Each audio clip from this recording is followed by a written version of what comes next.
Blood Sugar Sex Magik is a seminal release from funk rock band Red Hot Chili Peppers. It was released in 1991, the band's fifth studio album, and is regarded by many as one of their finest releases. With the album celebrating its 33rd birthday this September, I thought I'd try to share some niche trivia about it. Famed music producer Rubin was touted as being the new producer of the record, but the band members were initially very skeptical. Even though he'd had huge success producing music for the Beastie Boys, Slayer, Run DMC and Public Enemy, singer Anthony Kiedis has said, "Wow, Rubin, I don't know. He's into all these negative bands like Slayer and Danzig. The Red Hot Chili Peppers have always been totally into positive energy, it will never work." But then you get to know the guy and see how cool he really is. The experience working with Rubin was so good that he went on to work with the Chili's for the next 4 decades. The final track on the album, They're Red Hot, is a cover of American blues icon Robert Johnson. The Chili's adapted it and played it at breakneck speed in strange circumstances described by Kiedis. "We went up a hill literally in the dark of night and set up this tiny little drum space and guitar thing with chords running down the hill into the house, into this living room where we had the recording console. We recorded that song outside during the dark of night as cars full of people were driving through a Laurel Canyon pass way down below. If you listen carefully, you can hear people singing in a car as they go by."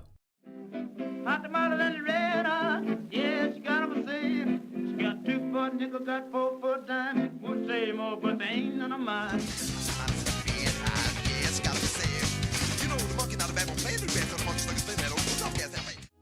Bassist Flea was intent on simplifying his bass parts, as he explains, "I consciously avoided anything busy or fancy. I tried to get small enough to get inside the song, as opposed to stepping out and saying, 'Hey, I'm Flea, the bitchin' bass player.' I hardly slap at all on the new record, aside from Naked in the Rain." Give It Away is a great example of a simple bass line that's incredibly groovy and effective.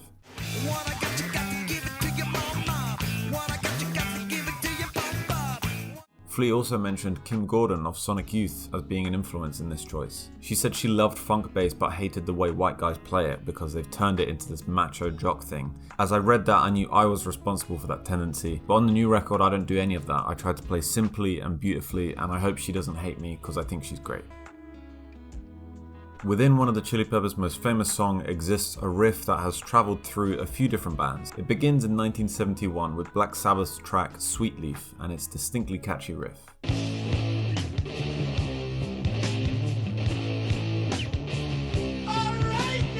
This song and its riff were referenced overtly by Texan punk rock band Butthole Surfers with their aptly titled track Sweat Loaf.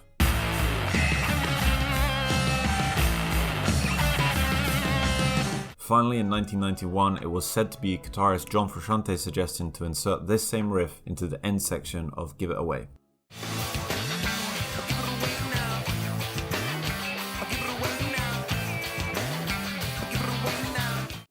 Despite being one of the singles from the album, Breaking the Girl was only played once on the entire BSSM tour. In his autobiography Scar Tissue, Kiedis recounts trying to play the song in Wisconsin. "We tried to play Breaking the Girl and it fell apart, but the rest of the show went well." The group didn't play the song again until 2000, and according to Setlist FM, they've only played it 16 times since then.